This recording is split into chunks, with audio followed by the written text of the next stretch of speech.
Eh, Vamos entonces a comenzar con el tema. No sé si estamos saliendo bien. A ver, parece que sí, ¿no?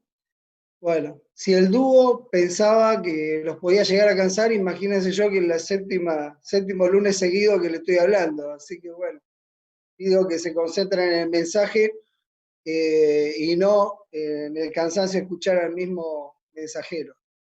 El tema de hoy está totalmente relacionado con los temas que veníamos hablando, por eso decidimos extenderlo así.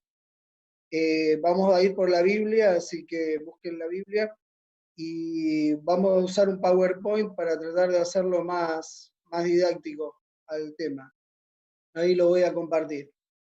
Esta es la placa que usamos, que hicieron ahí los chicos para promocionar el tema.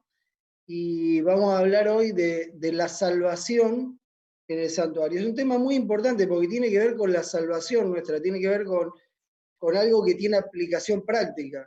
Con los enemigos de Dios de Apocalipsis capítulo 13 nosotros no podemos hacer nada, salvo conocer quiénes son nuestros enemigos y entender un poco esta historia final, pero no tenía relevancia en nuestra salvación individual. Este tema sí, este tema es distinto, tiene que ver con la salvación particular nuestra y, eh, y entonces está enmarcado, en este caso en Apocalipsis 14. Vamos a usar el mismo marco que usamos antes. Desde el capítulo 12 de Apocalipsis es un fleje en Apocalipsis. Hasta el 11 habla pura historia. Cierra y hace una síntesis de toda la historia en el capítulo 12 y empieza con las escenas finales del 12 para adelante. Ese es una división casi a la mitad del Apocalipsis, ¿no? Hace entonces la síntesis del pueblo de Dios en Apocalipsis 12, aparecen después, bueno, y por supuesto anuncia la llegada de un remanente, esto es muy importante, el capítulo 12 termina en el versículo 17 anunciando la aparición de un remanente, resto, ¿no? Lo que queda, y ahora vamos a ver por qué es lo que queda o el remanente. En el capítulo 13 ya lo estudiamos en 6 temas, la historia de los enemigos de Dios, que forman esta unión globalizadora, y en el 14, el pueblo de Dios. Acá está el ejército de Dios, chiquitito con respecto al otro ejército, pero poderoso y que lleva la victoria final. Y es importante este ejército porque trae el último mensaje de Dios, que es el mensaje de los 3 ángeles. Entonces hoy vamos a tratar de relacionar el mensaje de los 3 ángeles con el santuario, con el tema de la segunda venida de Cristo también. Voy a hacer un poquito de historia para darle un marco nada más y vamos después a lo más bíblico, ¿no? Este es un cuadro de una línea de tiempo, diríamos, ¿no? La profecía de Daniel de los 2300 días era la que hablaba de una época en que el santuario sería purificado, ¿no? La época de la purificación del santuario. Si vamos, eso estaba en Daniel capítulo 8, versículos 13 y 14, ahí tenía la figura del tiempo, de los 2300 días simbólicos, que son años reales, día por año, y comenzaba. En el capítulo 9, después de que Daniel quedó muy preocupado con este lapso, porque lo entendió mal, él estaba esperando que terminara una profecía de tiempo de 70 años de esclavitud en Babilonia. Y ahora pensó que Dios había cambiado de idea y en lugar de 70, cuando estaban terminando, le daba 2300 años. Y Daniel se enfermó por esto, queriendo interpretar esto. Tiene que venir el ángel en el 9, el ángel Gabriel, comisionado por Dios para explicarle qué era lo que había pasado. Y le dice, Daniel, quédate tranquilo. Yo no te puedo explicar, porque ya te lo dije en la visión anterior, en Daniel 8, que esto era para el tiempo del fin. No te puedo explicar toda esta profecía, pero te voy a explicar de esta profecía lo que tiene que ver con tu pueblo, que eran 70 semanas. ¿Se acuerdan? Si nosotros, y ahí le dice en el capítulo 9, contalas desde la salida de la orden, del 24 para adelante, 9, 24 para adelante, desde la salida de la orden para restaurar o reedificar a Jerusalén, que había sido destruida por los babilonios. Desde que salga una orden, te va a salir mucho más adelante en el tiempo, para reconstruir Jerusalén, comenzá a contar estos 2300 años que tienen eventos para el fin. Pero también tiene algo que tiene que ver con vos, y yo te lo voy a contar, le dijo el ángel Gabriel, porque vos sos muy amado en el cielo. Entonces yo fui mandado por Dios para que, y te escuchamos orar, porque Daniel estaba orando para entender, y Dios me mandó para que yo te explique. De todo este tiempo, cortale a este tiempo, que terminaba en 1844, porque la salida para restaurar Jerusalén en la historia fue verificada en el año 457 a.C., si nosotros le sumamos 2300 años, aparecemos en el 1844 después de Cristo, ¿no? Acuérdense que no hay año cero, o sea que a la cuenta que le dé 1843 hay que sumarle siempre un año cuando pasamos de antes de Cristo a después de Cristo. De esos 2300 años, yo te voy a explicar, le dijo Gabriel, lo que tiene que ver con tu pueblo. Son 70 semanas. 70 por 7, 490 años. Esos tienen que ver con vos, si los podés entender. Lo otro, dejalo y guardalo, se lo dijo de vuelta en el capítulo 12 de Daniel, porque es para el tiempo del fin. Y entonces le dice lo que va a pasar. Le marca 3 momentos, yo hoy no tengo tiempo porque es una introducción, esto nomás, de marcar cuándo se iban a terminar la plaza y el muro en tiempos angustiosos, ¿no? El 408 se cumplió, el 27 Cristo es bautizado, inicia su misión pública, Juan el Bautista lo bautiza, perdón, en el 27, ¿está bien? En el 34, una semana después, o sea, 7 años después, era el fin de este tiempo para Israel, porque le dijo, hay tiempo para Israel 490 años. Y a la mitad de la última semana,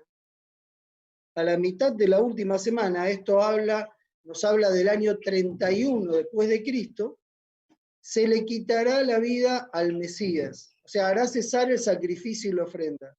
Y un pueblo que va a venir, príncipe de un pueblo que va a venir, le va a quitar la vida. Era Roma, ¿no? El Imperio Romano, que iba a terminar con la vida de Cristo en el año 31. Esto que está acá es la garantía de esta otra visión, porque ahí va a sellar la profecía, quiere decir, le iba a poner un sello de garantía cuando esto se cumpliera. Porque esto se cumplió al pie de la letra. 408 se terminó de construir la plaza y el muro. 31 es bautizado Cristo y comienza su ministerio. 27. 31 Cristo muere en la cruz. Increíble que Israel esté esperando un Mesías en el año 2020, que sus mismas profecías decían que tenía que haber muerto en el año 31. Y finalmente el año 34, cuando matan al primer mártir cristiano, Esteban, y Dios decidió quitarle la viña y dársela a otro pueblo que la atienda mejor, su viña. Hasta acá fue el pueblo judío, el pueblo de Dios, y aunque pueden serlo hoy como personas, no como pueblo, lo iban a hacer. Poquito después, en el año 70, es destruido Israel y no reaparece nunca más con un territorio propio hasta su restauración, no hace muchas décadas atrás, como Estado allá en Palestina. Ahora, esta es la garantía, todo esto se cumplió matemáticamente, ¿no? Y ahora la profecía nos va a llevar más adelante, a 1844. Pero había otra profecía que quedaba incluida en este tiempo, que es la famosa profecía citada en Daniel y citada en Apocalipsis, de los 1260 días o años. También llamada 42 meses en Apocalipsis 13, y también llamada tiempos y medio tiempo, o sea, 3 años y medio, que como estamos hablando del calendario lunar de esa época, son exactamente 1260 años. En el calendario lunar todos los meses tienen exactamente 30 días y 42 meses son exactamente 1260 días y 3 años y medio son exactamente 1260 días. Esta es la profecía de tiempo que más se repite, quizás porque Dios quería marcarla como muy importante. ¿De qué habla esta profecía de tiempo? Que comenzó a entrar en vigencia en el 538 y terminó en 1798. nos señala la supremacía papal. Ya lo estuvimos estudiando en estas últimas charlas. Entonces, durante ese lapso, 538-1798, fue todo muy complicado para la predicación del Evangelio. Se predicó a riesgo de la vida, pero se predicó, no se dejó de predicar un minuto. Siempre un resto fue tratando de llegar a la Biblia. La Biblia llegó a estar prohibida, llegó a ser parte de la lista de libros prohibidos de la iglesia. Una iglesia que prohibió el libro base de la iglesia, increíble, si se puede llamar a iglesia, ¿no? Al que lo prohibió. Pero estuvo en el índex, lista de los libros prohibidos, durante mucho tiempo. Con todo esto ocurriendo, imagínense que era muy difícil predicar el Evangelio, mucho más que ahora. Algunos se quejan que estamos en la cuarentena y que es difícil, mucho más este momento. Y corrían todos riesgo de muerte por hacerlo, ¿no? Cuando cae el papado, por la herida mortal que Napoleón le acierta, una herida que parecía que lo había matado, en 1798, el mundo se distiende, las prohibiciones quedan sin sentido, porque Napoleón tira por tierra todo lo que había decretado el papado en 1260 años de reinado, esto no es poca cosa. Y después, más adelante, en 1929, iba a resurgir para este ataque final, ¿no? Iba a empezar a curar su herida con Benito Mussolini, que le entrega las 42 hectáreas en el centro de Roma. Pero voy a esto. ¿Qué pasó después de 1798? Se abrió una puerta. Se abrió una puerta que nadie iba a poder cerrar. Se armaron, a los 2-3 años, después de esta apertura, se armaron las sociedades bíblicas, de a una, ¿no?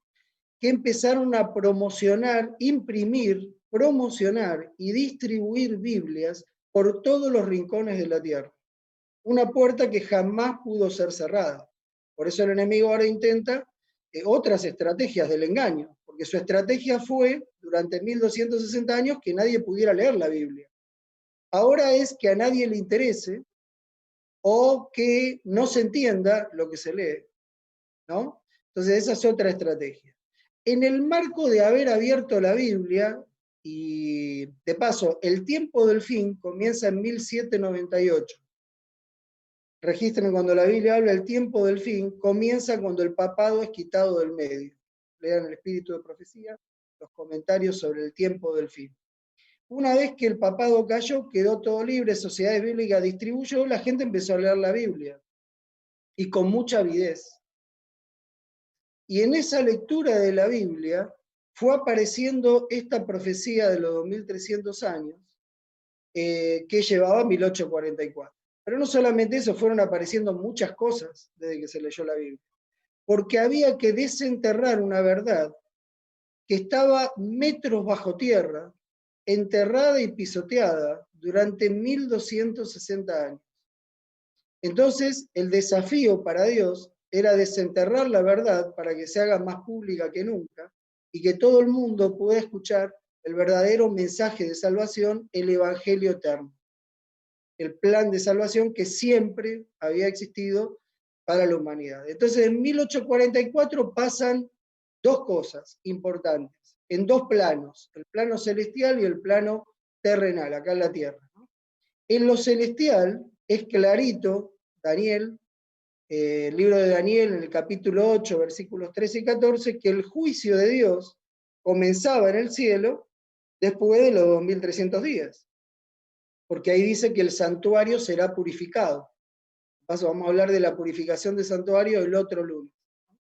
Pero ahí sería purificado el santuario, que era una obra de juicio que Dios hacía, con la que eliminaba todos los pecados a través de un proceso de investigación y un proceso judicial que permitiera eliminar esos pecados y determinar en un juicio la salvación o no de las personas. Ese era el símbolo claro que tenía. Pero en la tierra, Dios tenía todavía otro objetivo, que Apocalipsis lo deja ver claro y que se hace obvio por lo siguiente. Iba a formar un remanente. ¿Por qué un resto? ¿Qué quiere decir remanente, resto? ¿Por qué resto? El resto de lo que le había quedado fiel, de todos los muertos, de todo el ataque que se habían hecho en estas épocas. Los grupos que quedaban, que pertenecían a distintas ramas, que una se había puesto un nombre, otra, a partir de la Reforma en 1517, Dios juntó un resto, juntó a lo mejor que tenía, para poder formar este remanente. Y entonces formó un resto. El resto, ¿qué tenía que hacer? Anunciar que la hora del juicio había llegado y llamar la atención a la segunda venida de Cristo porque estaba próxima. Entonces esa era la función del remanente. ¿Cómo iba a ser Dios para predicar el mensaje si no tenía un pueblo? No es un pueblo distinto, es el mismo pueblo que viene desde Adán y Eva. Ustedes pueden hacer claramente el trabajo, el ejercicio de trazar una línea ininterrumpida desde Adán y Eva hasta acá, buscando la gente que creyó lo mismo, que vivió lo mismo y que experimentó la amistad con Dios de la misma manera. Adán y Eva guardaban el sábado. Moisés, Daniel, Jesús, los discípulos, los valdenses, y avanzamos en la historia, ¿no? Hasta llegar a este remanente de Dios, por poner el sábado como un tema. Pusieron en alto la ley de Dios, base del juicio y base del símbolo del carácter de Dios, ¿no? Que es amor, una ley de amor, la ley de la libertad, que nos iba a hacer libres. Entonces, el pueblo remanente de Dios anuncia el juicio y desentierra las verdades, de a poquito. ¿Saben el trabajo que fue esto? Imagínense, nosotros tenemos casi todo muy masticado, muy avanzado, porque nosotros vivimos muchos años después de esto, más de 150 años, más de 160 después. Entonces tenemos un avance de la verdad. Hubo 160 años más de revisión de los temas bíblicos, pero ellos tuvieron que avanzar y desenterrar doctrinas que fueron comprendiendo no del todo al principio, y Dios le iba dando de a poquito la luz. ¿Por qué Dios no le dio toda la luz junta? Porque hubieran quedado ciegos. Es como alguien operado de la vista que no vio durante mucho tiempo. Vos no le podés sacar la venda de repente. Le haces un mal. No puede. Le daña los ojos. Dios de a poquito, a medida que entendían una cosa, lo ayudaba a construir la que venía arriba. Y después la otra, con horas de estudio de la Biblia e intensa oración, que llevaron adelante esos valientes jóvenes que estaban encargados, como remanente de Dios, de predicar el mensaje de los tres ángeles, Apocalipsis 14. ¿No? El enemigo, Apocalipsis 13, actuando en todo esto, el desarrollo de la historia del pueblo de Dios, el enemigo atacando, y Apocalipsis 14, de acá para adelante. Si quieren ponerle, para ser más precisos, pónganle 1843, que fue el año más alto de la predicación del adventismo. Pero desde donde quieran, desde este tiempo en adelante, se predicó y se predica el mensaje de los tres ángeles, que es exclusivo del remanente de Dios. Esos mensajeros de Dios representados en los ángeles iban a predicar este evangelio, ¿no? El mensaje de los tres ángeles de Apocalipsis 14. Estos fueron, por supuesto, representados los jóvenes, porque eran muy jóvenes todos, menos el capitán Bates, encargados y llamados por Dios, llamados después de un zarandeo que fue en 1844, a formar este remanente y predicar estos mensajes que estaban en la Biblia, pero estaban enterrados, porque la Biblia había estado enterrada tantos años. Como dijimos, el mensaje de los tres ángeles se sintetiza en esta frase: dar a Dios nuestra adoración y nuestra lealtad, porque Él es el creador y le corresponde, porque nos ama. Él nos creó por amor, ¿no? Y no nos eliminó solo por su amor. Y tuvo tanto amor que nos compró de nuevo, nos redimió. Entonces nosotros le debemos toda adoración, si entendemos esos actos, y toda nuestra lealtad solamente a Dios, y no al impostor que soñó siempre con tener un reino y con ser como Dios, teniendo seguidores, que ya lo vimos claramente en su actuar, impío desde las sombras y falso, como vimos en los temas anteriores de Apocalipsis capítulo 13, ¿no? Con sus aliados, diríamos. Este mensaje de los 3 ángeles tiene este contenido específico. Ahí dimos la idea general, voy al contenido.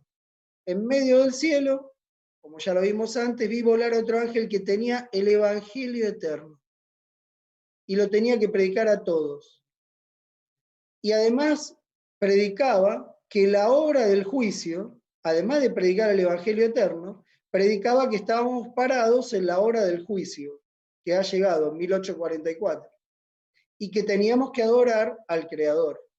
¿No? ¿Qué es el evangelio eterno? Es el evangelio que se predicó durante toda la historia, es el verdadero plan de salvación. Evangelio quiere decir buenas noticias. Entonces, la buena noticia es que si bien el enemigo usurpó este reino y nos hizo miserables esclavos, que nos enfermamos, envejecemos, tenemos esta naturaleza caída, es una desgracia estar esclavos acá, en esta tierra. Cada vez está más fea esta tierra, cada vez este mundo está peor. Entonces, Él no nos iba a dejar así. La buena noticia es que venía un libertador y nos iba a libertar de esto. Ese es el Evangelio eterno.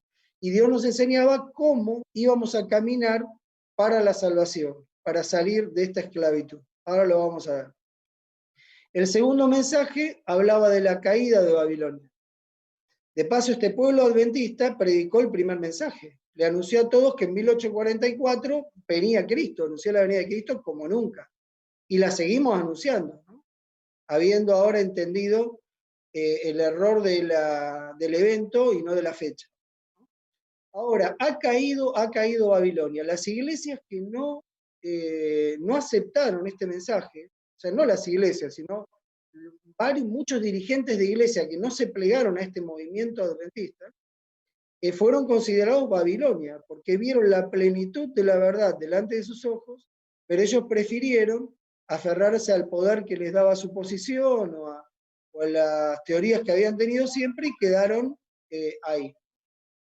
Y apareció el tercer ángel que predicaba, si alguno adora a la bestia, ya la vimos, capítulo 13, y a su imagen, y recibe la marca de autoridad que tiene la bestia en su frente, o sea, lo convencen, o en su mano lo obligan, o se deja obligar por esto, entonces va a beber del vino de la ira de Dios.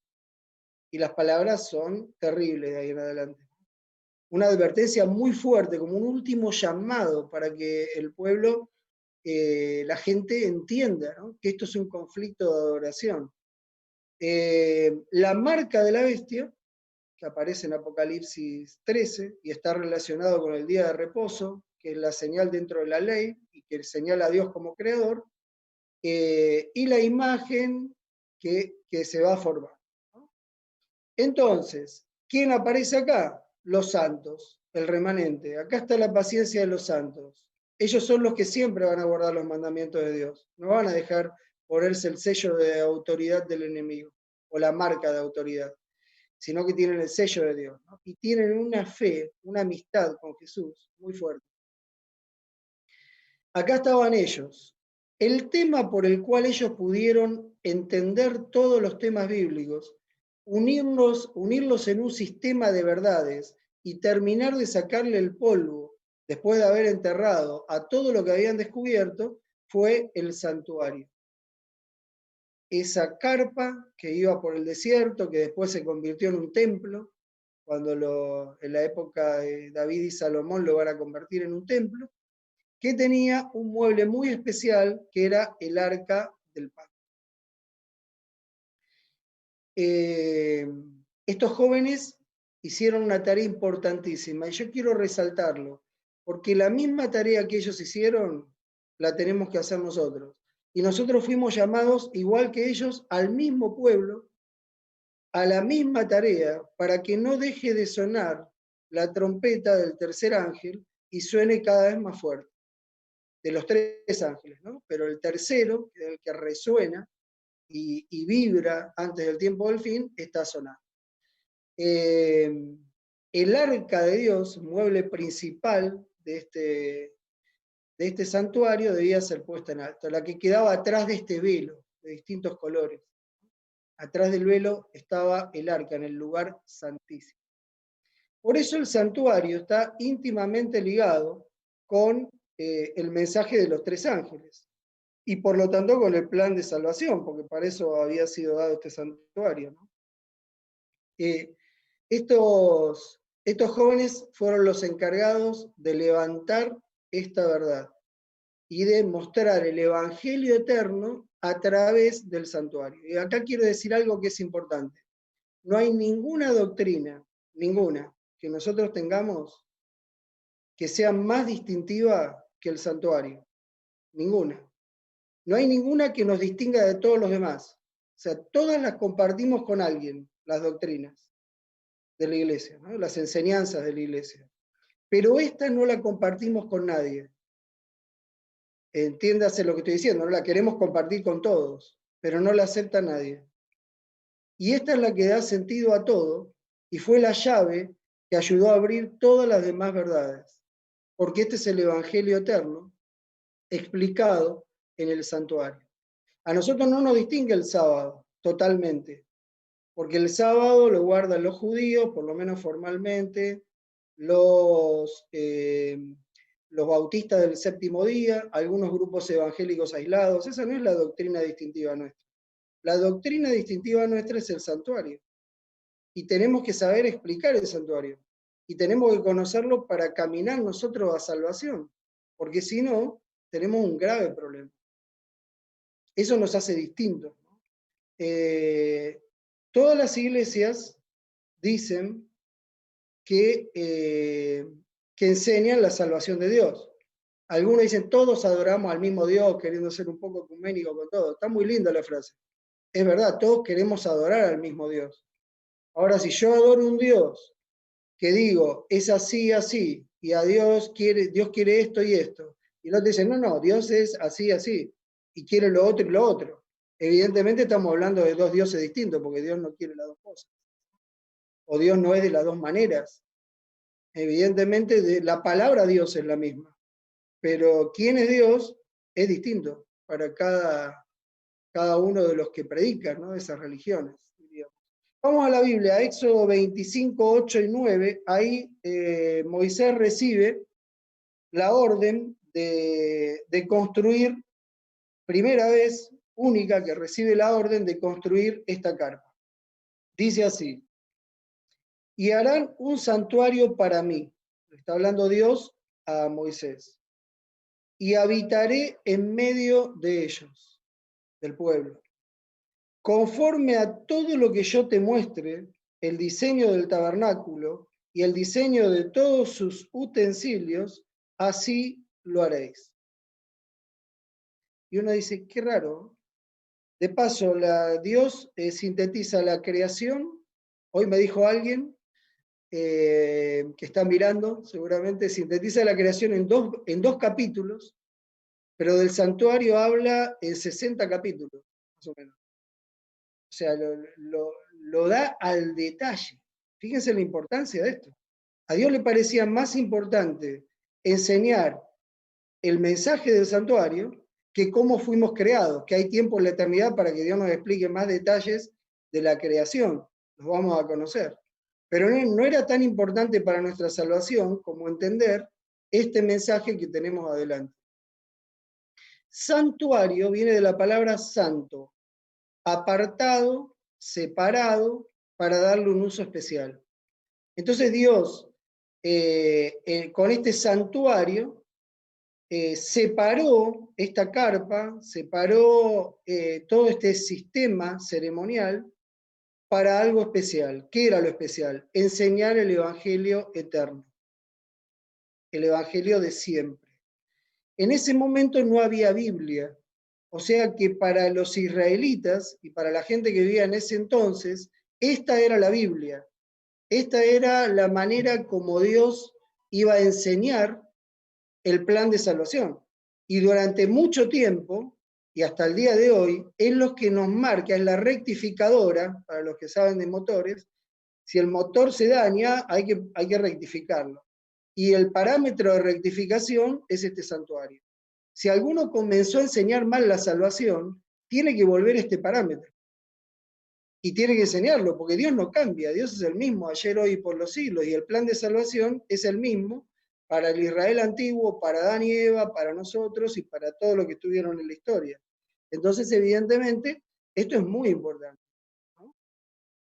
Le estoy mostrando algunas fotos de unas réplicas que hicimos hace poco, ya la pusimos 2 veces ante los líderes y en una reunión de jóvenes para enseñar el plan de salvación acá en la Asociación del Sur, con algunos muebles a medida, a la medida muy aproximada a la real, para que se pudiera entender mejor y enseñarlo más tangiblemente a todo esto.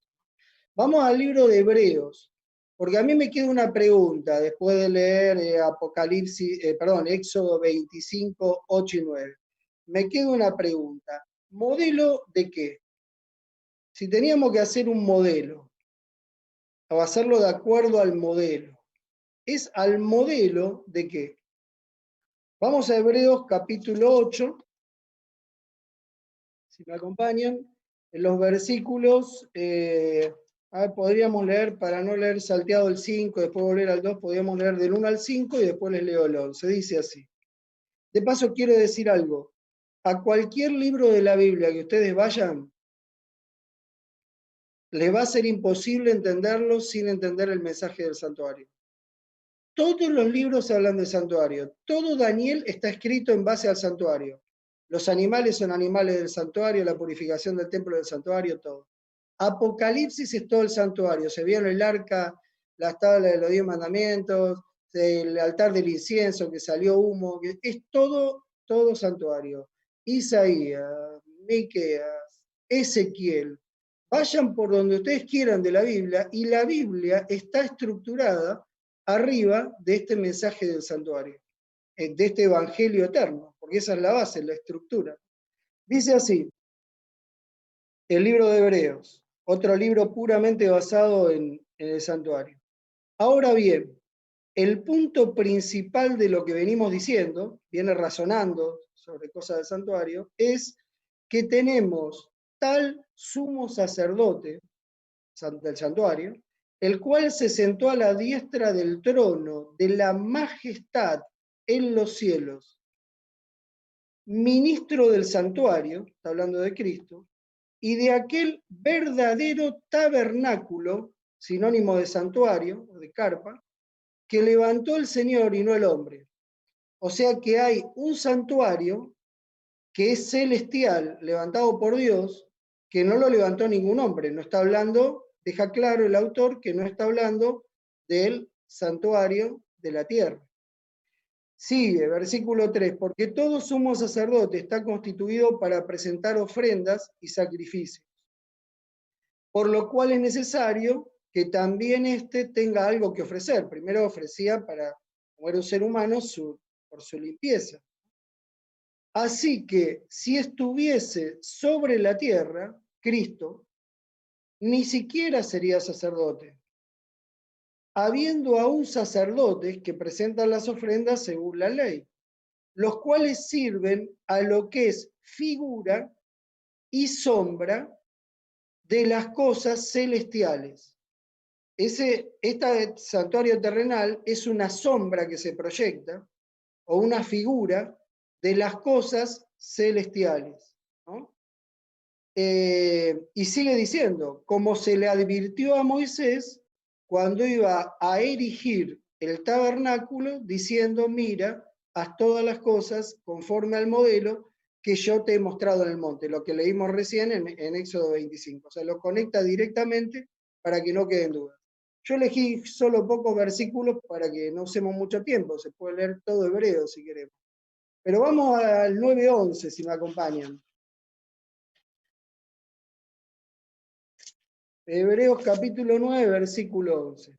Pero estando ya presente Cristo, sumo sacerdote, sumo, como que está en pantalla. No confundir con el sacerdote, que son distintos.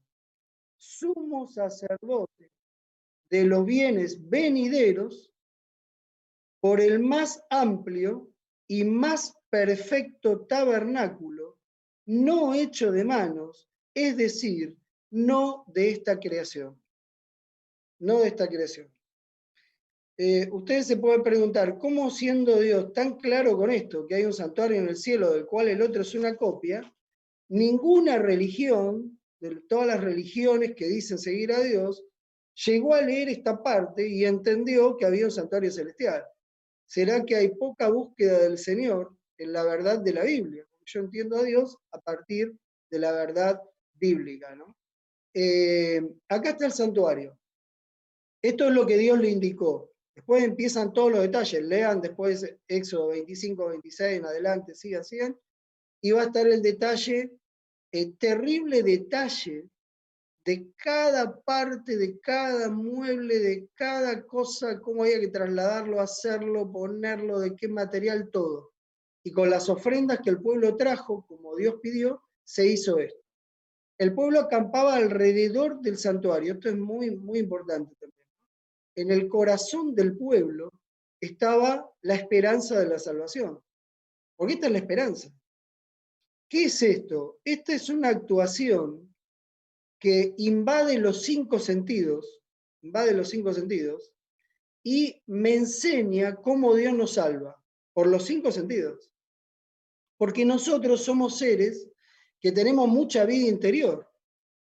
Nosotros fuimos creados como seres interiores, tenemos nuestros pensamientos, nos hablamos a nosotros mismos, sentimos, ¿no? Estamos adentro nuestro, nosotros vivimos adentro nuestro. Gracias a que Dios nos dio 5 sentidos, 4 perforaciones más del tacto, para que podamos contactarnos con el mundo exterior. Maravillosa la creación de Dios y de nosotros semejantes a Dios. Entonces eso nos permite salir y tener experiencias. Salir, no lo tomen esto.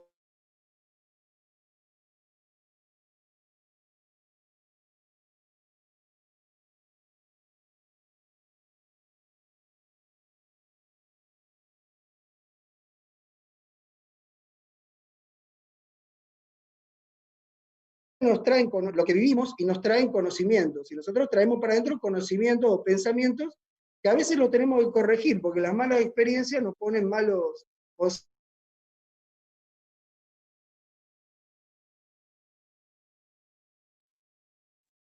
Marcel, estamos teniendo mala señal. Se está cortando tu audio y tu imagen también.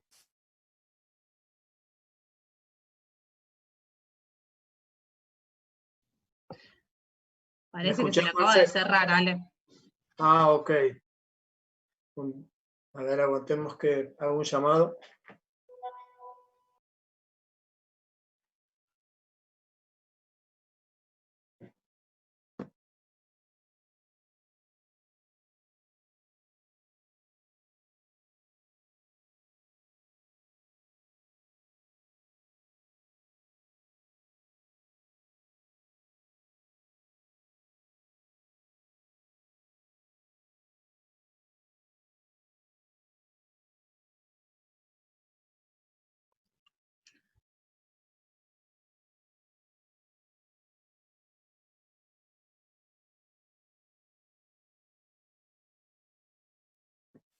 Sí, se cayó el internet, pero ahí está volviendo.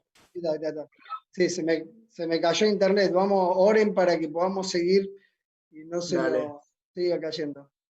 Buenísimo. Bueno, vamos. El mensaje tiene que llegar de todas maneras. Ahí vamos por acá, ¿no? No me acuerdo dónde estaba, pero estábamos diciendo que fue diseñado con... estábamos diciendo que nosotros traemos experiencias. Cuando tenemos esas experiencias traemos algunos conocimientos. A veces nos equivocamos en esos conocimientos que traemos, ¿no? Alguien nos hace mal y decimos, toda la gente es mala, no puedo confiar en nadie. Y no es así. Bueno, pero Dios, como quería que nosotros tengamos una buena experiencia y traigamos la verdad adentro, por los 5 sentidos, para que lo aprendamos bien, nos dio el santuario. El santuario se podía oler, uno de los sentidos. Había incienso que subía por el santuario, que simbolizaba cosas.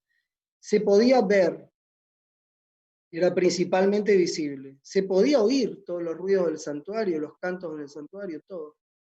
se podía tocar, vos tenías que agarrar al animal para traerlo, ¿no? Se podía gustar, porque en algunos casos había que comer el sacrificio, ¿no? Entonces los 5 sentidos estaban metidos en aprender el plan de salvación. El santuario era más o menos así, como esta representación. De paso, tenía un patio marcado por unas paredes de telas o cueros, con unos postes de bronce que estaban anclados al piso, que hacían de paredes, ¿no? Separaban el perímetro del patio, y adentro el tabernáculo propiamente dicho, que era una carpa, con un techo de 4 telas, que quizás el sábado que viene, el lunes que viene lo explicamos, y adentro del lugar cubierto tenía 2 compartimentos. El lugar santo, que era 2 veces más grande que el lugar santísimo. Si dividimos en 3 partes el santuario, 2/3 eran el lugar santo y 1 el santísimo. En el patio había 2 muebles para enseñar el plan de salvación. El altar de sacrificios, donde se sacrificaba el cordero, y la fuente o lavacro, donde se lavaban las manos y los pies los sacerdotes. Después se ingresaba al lugar santo, donde había 3 muebles: mesa de los panes, altar del incienso. Esta era una mesa con panes, con 12 panes. Este era un altar con un incensario, con incienso, que hacía subir el olor grato ahí adentro, y esta era una lámpara, candelabro, que iluminaba. Y acá estaba el mueble codiciado. Nadie lo veía en su vida, solo el sumo sacerdote que estuviera en ese momento, ¿no? Porque a este lugar ingresaba solo el sumo sacerdote en un momento específico del año. Acá estaba el arca del pacto, una especie de cómoda, con un tamaño así como una de las cómodas nuestras actuales, que adentro tenía la tabla de los 10 mandamientos, la vara de Aarón, que nunca se secaba, y el maná, que nunca se echaba a perder. Este mueble simboliza el trono de Dios, por eso es tan importante. La ley es símbolo de su carácter, porque siempre cuando un legislador hace una ley, muestra lo que tiene en el carácter. Un legislador que proteja a los ancianos y le suba el sueldo a los jubilados, vos ya te das cuenta que su carácter es ama a la gente mayor. Si vos lo querés matar y no te interesa nada, porque es una carga, vas a hacer otras leyes. Entonces siempre la ley es símbolo del carácter del legislador. Y en este caso también. Dios muestra en su ley qué es lo que le gusta. A él le encanta que los hijos honren a los padres. Le encanta que nadie mienta, le encanta la verdad, porque Él es un Dios de verdad. No quiere el engaño, el adulterio, y en fin, vayan por todos los mandamientos. Separó un día de encuentro, de gozo con nosotros el sábado. No tenemos que tener dioses delante de Él. Muestra su carácter. Entonces esto Marcel, representaba a Dios, sí. habilita tu video, por las dudas que hagas alguna seña o algo, que quieras gestos. El video, perdón. Tu video, Claro. tu video. Sí, no me había dado cuenta. A ver Dale. si puedo. ¿Qué pasa que no puedo? Bueno, dale, listo. Cuando cambies Eh, por ahí de imagen, PowerPoint. a ver, iniciar mi video. Me dice que el Ahí está, hospedador me ahí tiene está, ahí que... está. Ahí se te ve. ¿Estoy? Ahí estoy, bien, vamos. Entonces voy. ¿En qué estábamos? Bueno, en este esquema, ¿no? Vamos por acá. Avanzo un poquito más. Vamos a ver los muebles un poquito más de cerca. Uno entraba al templo y en el patio del templo encontraba una escalinata, una rampa, que guiaba al altar de los sacrificios, ¿no?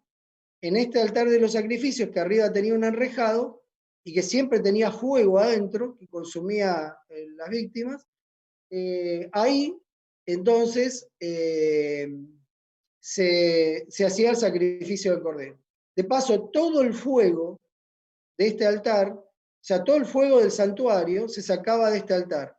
Por eso habla por ahí que algunos hijos de algún sacerdote pusieron fuego extraño en el altar, en el altar, y entonces no fue sacado de acá. Hay 2 altares, el altar de sacrificios y el altar del incienso que está dentro. Este es el de afuera. Tenía unos cuernos, símbolo del poder que tiene el sacrificio de Cristo, Estaba simbolizado en el sacrificio del cordero. Este es el santuario por adentro. Esta es la versión nuestra acá en el sur del santuario, que entre algunos jóvenes y algún otro no tan joven ayudaron a hacer a tamaño casi real. Y créanme que quedó muy parecido.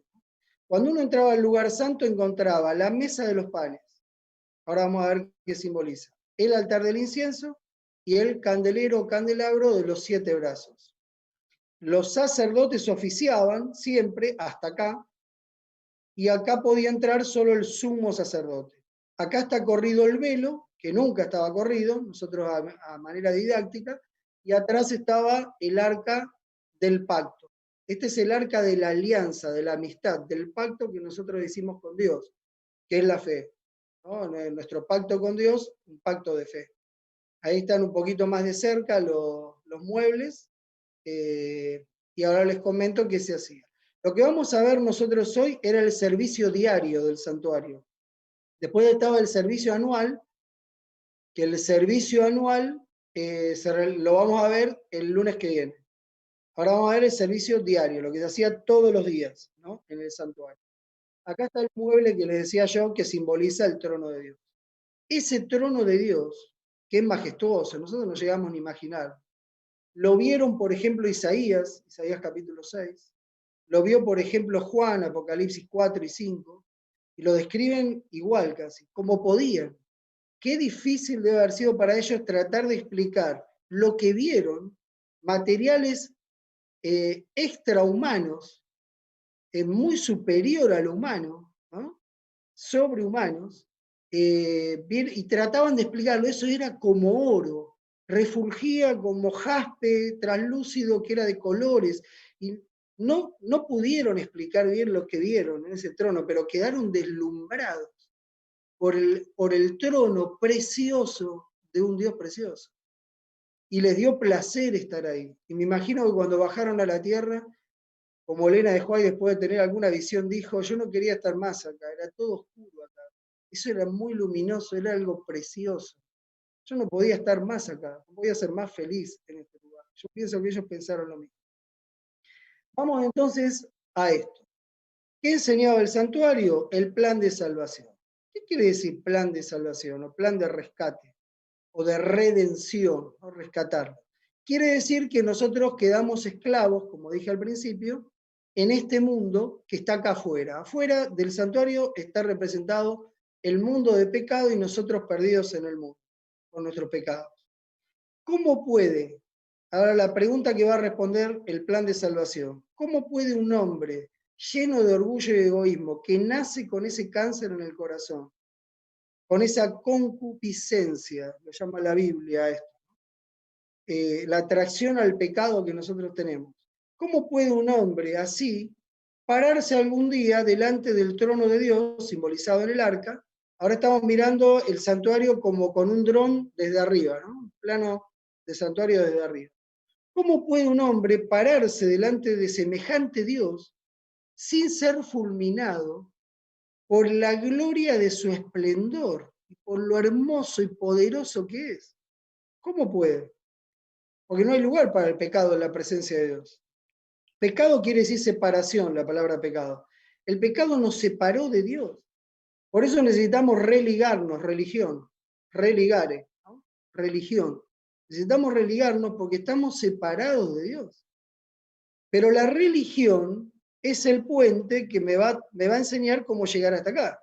Si una religión enseña que el camino no es entrar por la puerta y seguir esto y llegar acá, me enseña: no, acá te tenés que poner a dar vueltas en el patio, o acá vos tenés que hacer tal cosa, entonces no es un puente verdadero, es una falsa religión.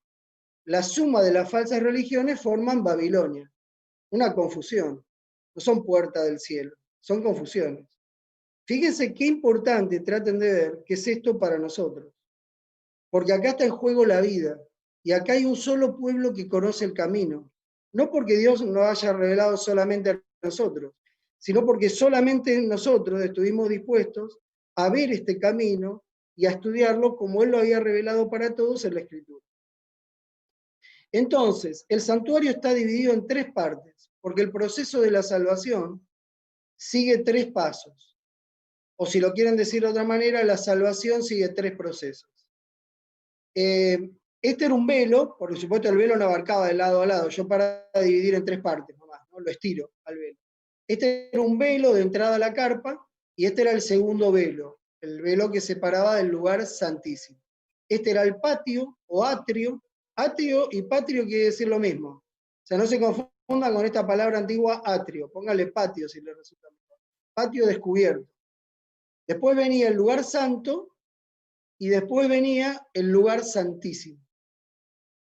Entonces Dios nos enseñaba que cualquier hombre que quiera pararse delante de Dios va a tener que entrar por esta puerta, participar de cada mueble sin saltear ninguno, de los 5, para después poder estar algún día acá para siempre, abrazándose con Dios sin ser fulminado.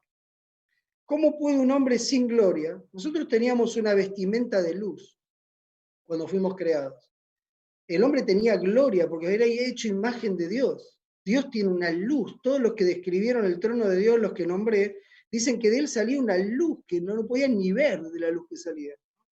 Entonces nosotros, cuando el hombre pecó, se dio cuenta que estaba desnudo, perdió la luz, perdió el manto de luz.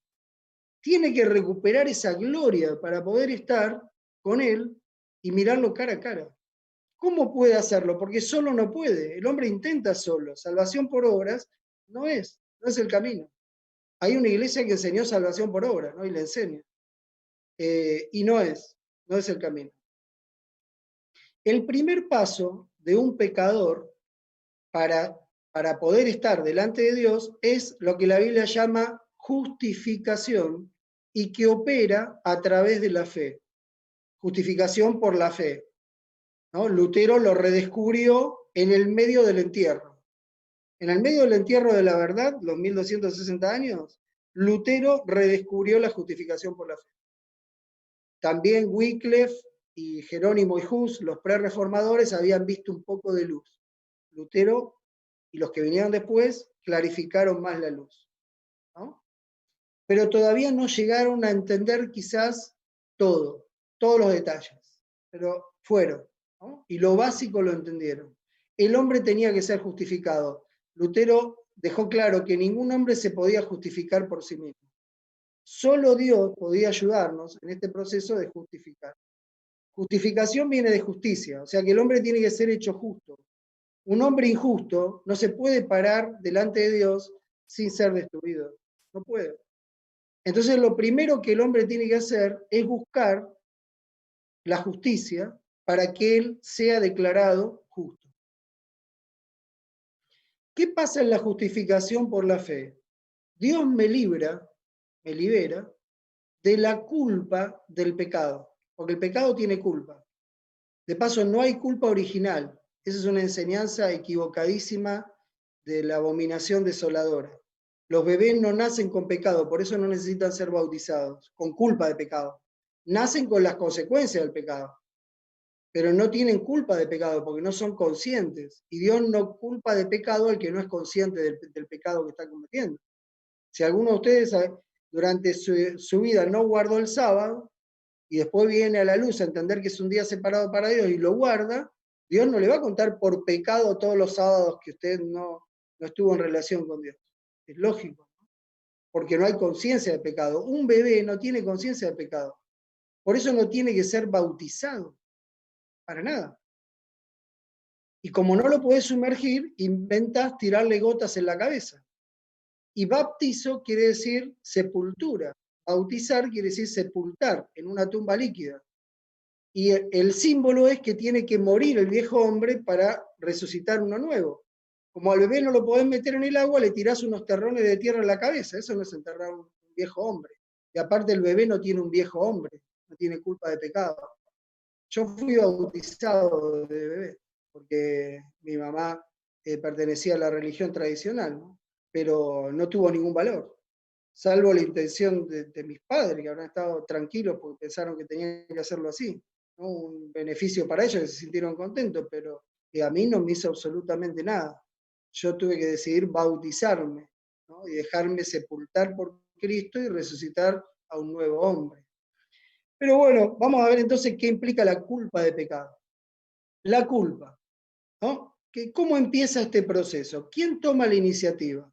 Cuando el hombre pecó quedó claro quién tomaba la iniciativa, la divinidad. Porque el que salió a buscarlo fue Dios, la divinidad. Y el hombre se escondía. Porque el que está sucio se esconde, el que está desnudo se esconde. No se muestra claramente. El que está mal no quiere que le vean la llaga. Entonces se escondía. Pero Dios salió a buscarlo.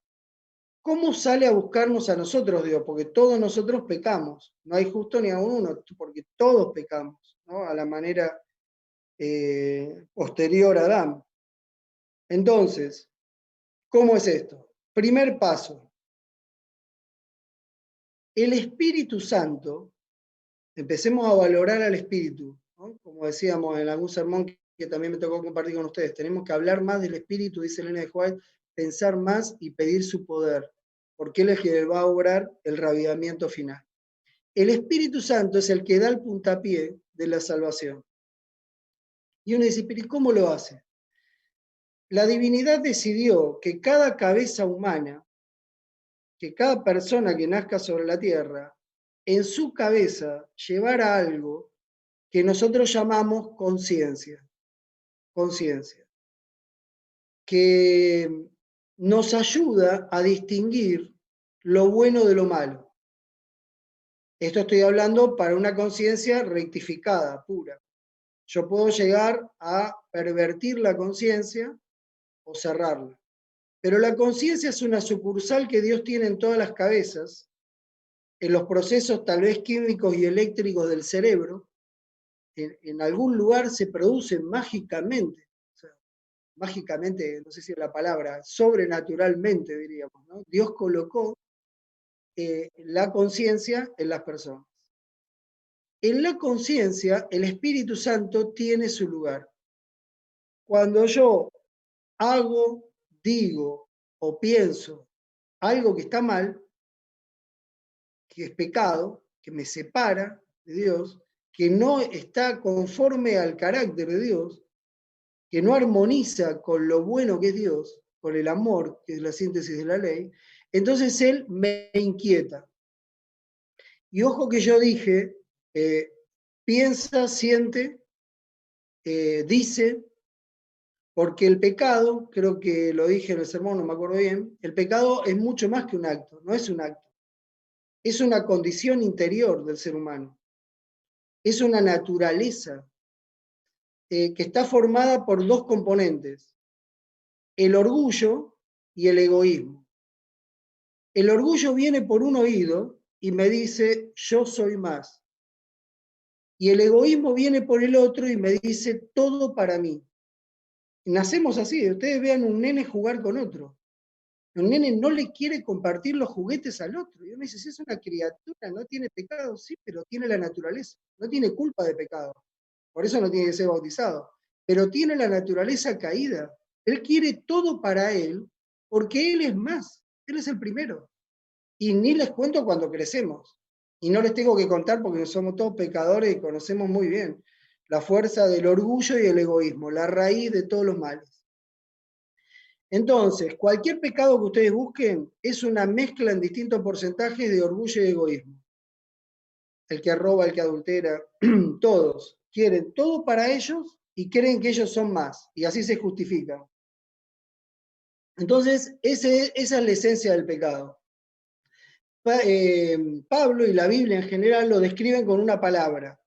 Se llama concupiscencia. Es como una atracción al mal que el orgullo y el egoísmo tienen en nuestra mente.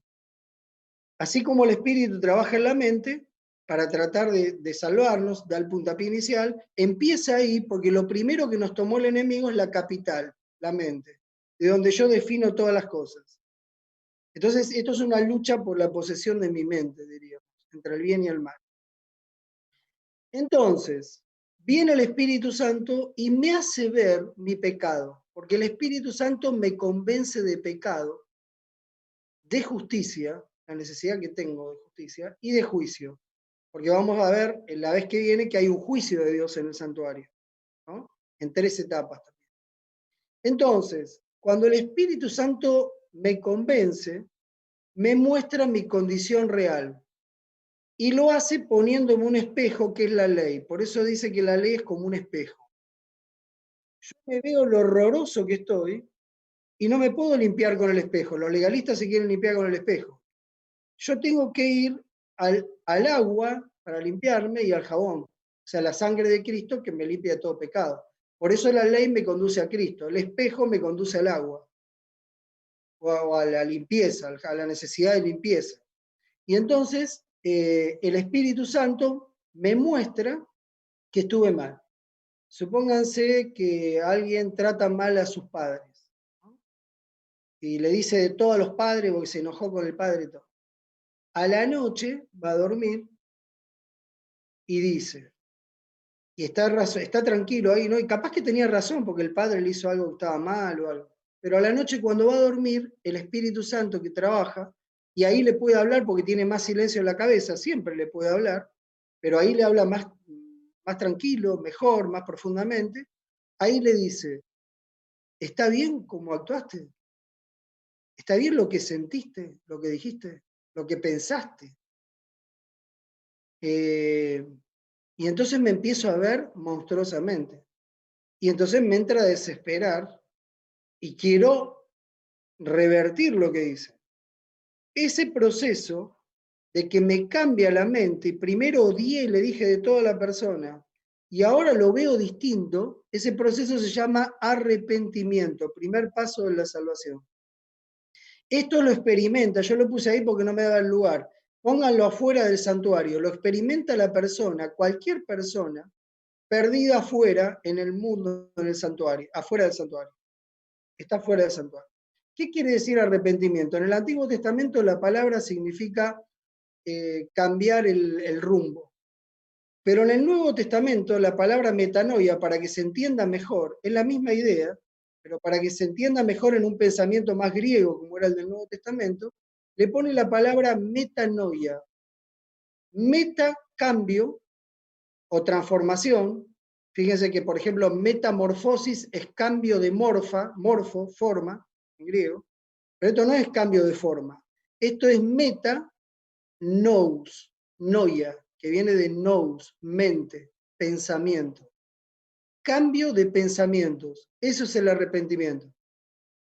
No es puntual, sino que es un proceso, porque Dios me va cambiando los pensamientos a medida que voy teniendo experiencias en mi vida y que trabaja el Espíritu en mi conciencia, ¿no? Repito que el pecado no es un acto, porque hay religiones, y son la mayoría, que te enseñan que el pecado es un acto. Y la Biblia no te enseña que el pecado es un acto, te enseña que es una condición del hombre caído. Yo puedo pecar sin cometer ningún acto. El ejemplo más claro son los fariseos. Jesús le dijo, diezman hasta el eneldo y el comino, dos especias que sembraban chiquititas para condimentar la comida en los canteros de la entrada de la casa. Hasta eso diezmaban. Pero se tragan lo principal de la ley, la justicia, el amor, la fe. Eso no lo tienen. Son como sepulcros pintados de blanco. Por afuera están impecables, son preciosos, cavados en la roca. Pero por adentro tienen olor a huesos podridos y a cadáveres en putrefacción. Lo dijo Jesús en su último discurso, el último llamado que les hizo, con todo el cariño, pero les dijo realmente delante de todos cuál era su condición. Porque ellos estaban llenos de pecados interiores que no se veían en ninguna acción específica. Estaban por matar a una persona y tenían adentro ese sentimiento, pero ellos no mataban a nadie por afuera, ¿no? Ellos odiaban, pero no se veía. Ellos tenían malos sentimientos, tenían mucho orgullo y mucho egoísmo, pero nadie los podía ver, porque se contenían y se resguardaban en una conducta férrea y hacían fuerza para que no se les escape ningún acto de esa manera, que los dejara en evidencia. Entonces el pecado es interior. Jesús lo dijo en Mateo 5. Cualquiera que odia a su hermano, lo dijo en el Sermón del Monte, ya lo mató acá 500 veces y es culpable de un crimen. Y yo les quiero decir que todos los que estamos acá, y el resto de nuestros hermanos de este mundo, de los hombres que están en este mundo, todos asesinamos en algún momento, en nuestra mente a alguien. Y también dice más adelante en el sermón que uno puede adulterar en su pensamiento sin acostarse con una persona que no sea su cónyuge. Lo dice clarito, lo dice Jesús. Entonces una iglesia que te enseñe que un pecado es un acto y que Dios tiene una balanza que pesa actos buenos y actos malos, y si vos te pesa mal lo malo te perdés, y si pesa mal lo bueno te salvás, es una iglesia que no enseña el evangelio eterno. Porque la salvación no es por obras, Dios no tiene una balanza y jamás lo haría. Y si Dios tuviera una balanza, ¿para qué vino Cristo? Es en vano el sacrificio de Cristo. Porque si a vos te pesan más los pecados que los méritos, ¿para qué vino Cristo? Si ya estás perdido. Y si te pesan más los méritos que los deméritos, ¿para qué viene Cristo si estás salvo? ¿No? ¿No? Hacen nulo el sacrificio de Cristo que está en el altar de bronce, el Cordero de Dios que quita el pecado del mundo, que es el centro y el que da sentido a todo el plan de salvación.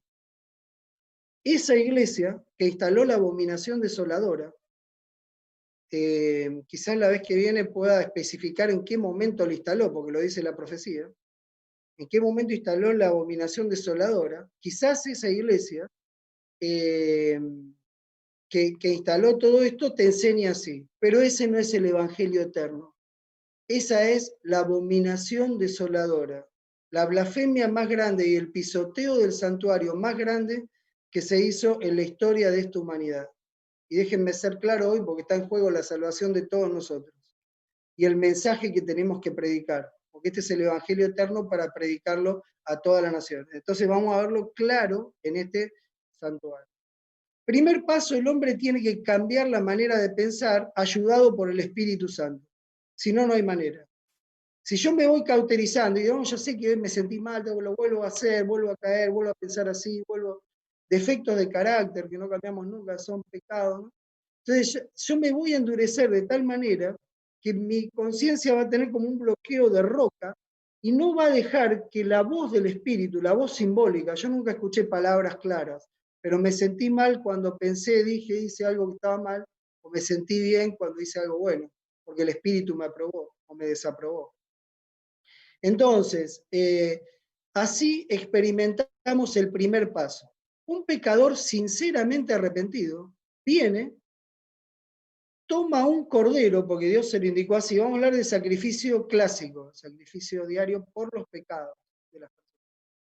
Toma un cordero precioso, imagínense un corderito chiquitito, bebé, una joya, eso que te matan de ternura cuando lo tenés en los brazos.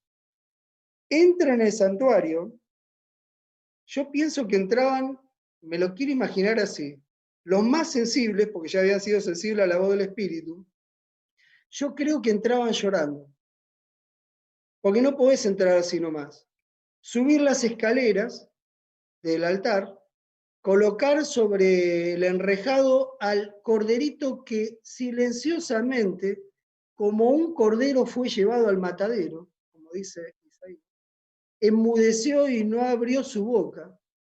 Y así ese corderito precioso que no tiene ninguna culpa de tu pecado, porque él está totalmente libre de tu pecado, pasa a ser tu sustituto con todo el dolor y cubre tus pecados. ¿Cómo era el proceso? Le ponía la mano arriba de la cabeza el pecador al cordero y hacía una oración de confesión de su pecado. Segundo paso de la justificación por la fe. Para que un hombre sea libre de la culpa, primero tiene que dar lugar al arrepentimiento. Segundo, tiene que confesar sus pecados. ¿A quién? A Cristo.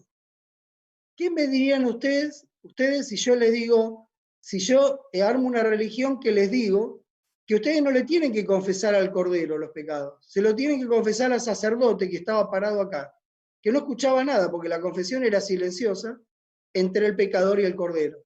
Si yo les digo que tienen que confesarle al sacerdote, ya empecé a desviar el plan de salvación y empiezo a trabajar en una abominación desoladora porque le esquivo a Cristo. y al sacrificio de Cristo. ¿Por qué Dios permitió esto con este corderito? Se preocupe por los corderitos, Dios tiene poder para hacerlo volver a la vida. Pero quería mostrar lo doloroso que es para Dios este rescate. Lo doloroso que fue entregar a su hijo. Si nosotros íbamos llorando por un cordero, imagínense lo que tienen una mascota que quieren mucho, que la tienen que sacrificar por culpa de ustedes, ahí entenderíamos bien qué horroroso es el pecado. Pero imagínense si tienen que matar a su hijo por el pecado. Yo creo que no tendríamos más hijos nosotros. Pero Dios tuvo que dejar que Cristo viniera a hacer semejante rescate. Solo se podía entender reflexionando cada vez más profundamente en tus atrios. Cuando estoy en tus atrios, dice el salmista, no, mejor un día en tus atrios que 1000 días afuera de tus atrios, porque acá se reflexiona. Todos los días deberíamos pensar en el sacrificio de Cristo. Pero en el Evangelio eterno no se le confiesan los pecados al sacerdote, porque el sacerdote no representa a Cristo. El sumo sacerdote representa a Cristo. El sacerdote está acá y está esperando entrar a la cancha porque va a jugar de acá en adelante. Y hasta el velo nomás. ¿Por qué? ¿Qué representa el sacerdote? El sacerdote representa al hombre que arrepentido vino, confesó, y ahora es un hombre limpio. Por eso el sacerdote estaba vestido de blanco. Representa al pecador, para que no entrara cualquiera acá y para que se entendiera que de acá comenzaba una nueva historia. El sacerdote hacía las veces de la persona. Es como que la persona siguiera, pero limpia. Porque sus pecados los traspasó al santuario, acá. El sacerdote ahora venía con un pote, sacaba un poco de la sangre de ese cordero y seguía. Se lavaba los pies y las manos. Último paso para que la culpa termine de salir de uno. ¿Qué es esto de lavamiento de las manos y de los pies? Esto es un pacto. Si yo me arrepiento y confieso mis pecados y quiero ser de Cristo una nueva criatura, tengo que hacer un pacto de amistad con Él. Ese pacto en el Antiguo Testamento se llamaba circuncisión y tenía que ver con la higiene, y en el Nuevo pasó a llamarse bautismo y tiene que ver con la higiene. Porque yo tengo que sentir esa limpieza de Dios en el perdón de los pecados. Entonces, cuando yo me arrepiento, confieso mis pecados y me bautizo, soy libre de la culpa. De paso, no es que lo hago una sola vez, después todos los días me bautizo en el Espíritu Santo. Porque acá hay un problema. Uno dice, bueno, ahora ya está, soy libre de culpa, soy salvo. No, pará, porque la historia no terminó. No es que un hombre libre de culpa se puede parar delante de Dios sin ser fulminado, porque tiene otro problema el hombre sin culpa. El hombre no tiene culpa, pero todavía lleva dentro una naturaleza caída, que no se fue de él, y todavía esa naturaleza caída tiene poder en el orgullo y el egoísmo. Por eso le hace falta pasar por la segunda etapa, que se llama santificación. Viene de la palabra santidad y es el proceso por el cual Dios me hace santo. Si yo soy justo, no alcanza. Tengo que ser justo y santo para ver a Dios. ¿Qué quiere decir santo? Apartado. Dijimos que la palabra santo quería decir apartado. ¿Apartado de qué? Apartado del mal. Apartado del mal. Entonces, ¿qué hace Dios para apartarme del mal? En la santificación me libra del poder del pecado. Y uno dice, esto está bueno, porque hay gente, el mundo evangélico le enseña a las personas que tienen que dar vuelta todo el tiempo por el atrio. Acá está, vos ya aceptaste a Cristo, dijiste que Él es tu Salvador, te bautizaste y ya estás salvo. Todavía hay alguna religión tan atrevida, que no conoce el Evangelio eterno, que le enseña a la gente que una vez salvo, salvo para siempre. Ya no importa los pecados que vos cometas después, si vos ya estuviste en el patio, ya está. El día que venga Cristo lo vas a ver cara a cara. El Evangelio del santuario eterno los deja al descubierto. Son una religión mentirosa. Enseñan una religación distinta a la que Dios enseñó en el santuario.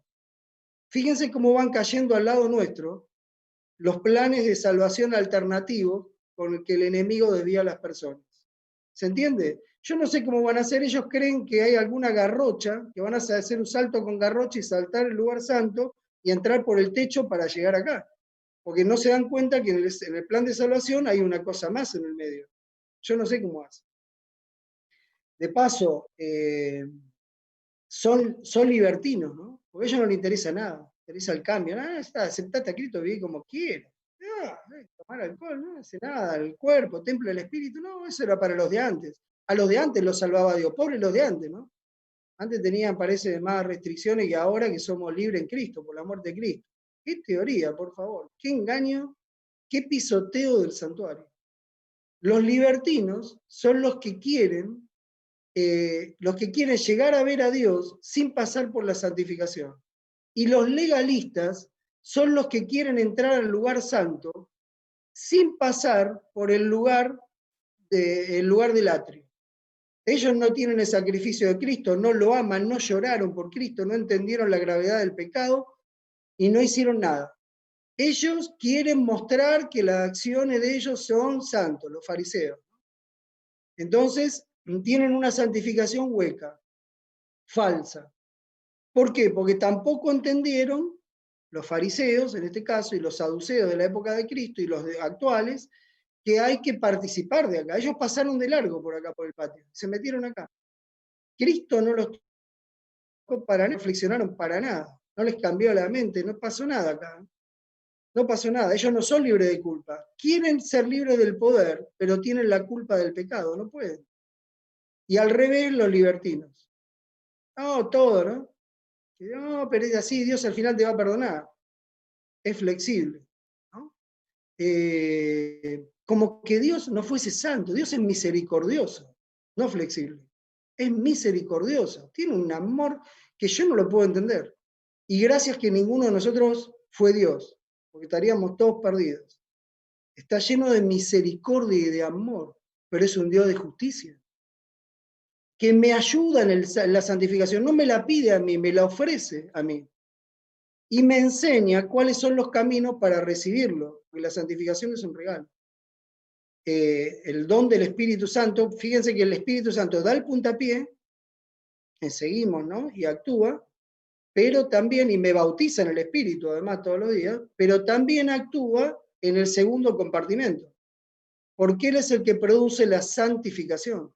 El Espíritu es el que obra la santificación, así habla la Escritura, ¿no? Fíjense cómo actúa esto, les voy a poner un ejemplo. Dice Pablo, Romanos capítulo 7, ¿no? Yo quería hacer el bien. Créanme que yo quería. Pablo es un típico caso de uno que no pasó por la justificación. Se metió directo, era un fariseo. Apedreó a Esteban, le tuvo la ropa a lo que le tiraban a Esteban, ¿no? Era santidad por afuera, celo terrible por la casa de Dios. Sincero, porque hay legalistas sinceros, así como hay libertinos sinceros también. Pero entra en la casa de... entra en la persecución de los judíos, de los cristianos, este judío, Pablo, y él cuenta después de convertirse su experiencia. Dice, yo quería hacer el bien, porque yo sabía lo que decía la ley, pero cuando yo quería hacer el bien terminaba haciendo el mal, porque encontraba una ley adentro mío, esa ley es la concupiscencia, orgullo y egoísmo. Lo llama él la ley del pecado, la ley de pecado. ¿Qué quiere decir? Así como uno dice la ley de gravedad, y es la fuerza de gravedad, la ley del pecado es la fuerza del pecado, el imán. Y yo encontraba una fuerza dentro mío que me llevaba esclavo de vuelta al pecado, porque yo era un esclavo, y terminaba haciendo el mal que no quería. Miserable de mí, ¿quién me librará de este cuerpo de muerte? Pero en Romanos 8, él da el secreto de cómo pudo ser vencedor. Dice, ahora que encontré al Espíritu Santo, que supe que había Espíritu Santo, que alguien me auxiliaba y me aferré, ahora somos más que vencedores. Y ahora, hace un desafío, y ahora, ¿quién nos va a separar del amor de Dios? La persecución, la muerte, ni los principados, ni los ángeles, nadie nos va a poder separar. Porque ya disfrutamos del amor de Dios, ya lo vimos, el Espíritu Santo actuó en nosotros y nos mostró. ¿no? Nos aclaró todo. Entonces, cualquiera que enseña que la justificación es toda la salvación, no está enseñando la verdad. Es un ciego que guía a otros ciegos. Yo cuento un ejemplo, me gustaría contarlo de nuevo para dejar más claro esto, un ejemplo que yo viví. Cuando yo era chico, me llevaban a distintas iglesias, cuando era preadolescente y adolescente. Primero mi mamá me mandó a catecismo en algún momento, porque ella era católica. El vecino le pidió llevarme a la iglesia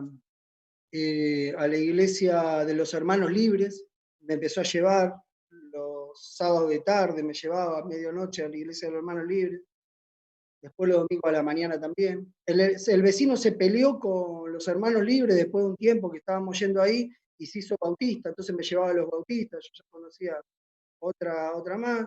Y después, como si fuera poco, mi tía le pedía a mi mamá para llevarme a la iglesia evangélica pentecostal, creo que era Asamblea de Dios Pentecostal. Entonces yo tenía un fin de semana a full, pasaba por todos lados. Entonces, si de todas las materias la que me iba mejor en teología era religión comparada, porque la había visto desde chiquitito y cada vez que decían algo, yo había escuchado algo de chico, había escuchado el rapto secreto en lugar de la venida de Cristo visible en la iglesia bautista, con una historia espectacular e inventadas del tiempo del fin, todas, ¿no? Entonces hasta que conocimos el adventismo y fuimos a la Biblia con mi familia y bueno, y varios nos convertimos, ¿no? Pero les voy a contar un incidente que pasó en la iglesia, que pasaba en la iglesia evangélica de mi tía, ¿no? El pastor, entre comillas, pastor, porque se supone que si uno es médico, estudió bien el organismo para no matar a nadie y poder llevarlo a la sanidad. Pero si uno no estudió nada y no lee su Biblia y no está con Cristo y no medita las cosas espirituales, no puede ser un pastor. Es un curandero espiritual. Uno que cura personas y no estudió cómo es el organismo por dentro y no hizo medicina, es un curandero. Entonces este era un curandero espiritual. No, hablaba en el nombre de un Dios que no conocía.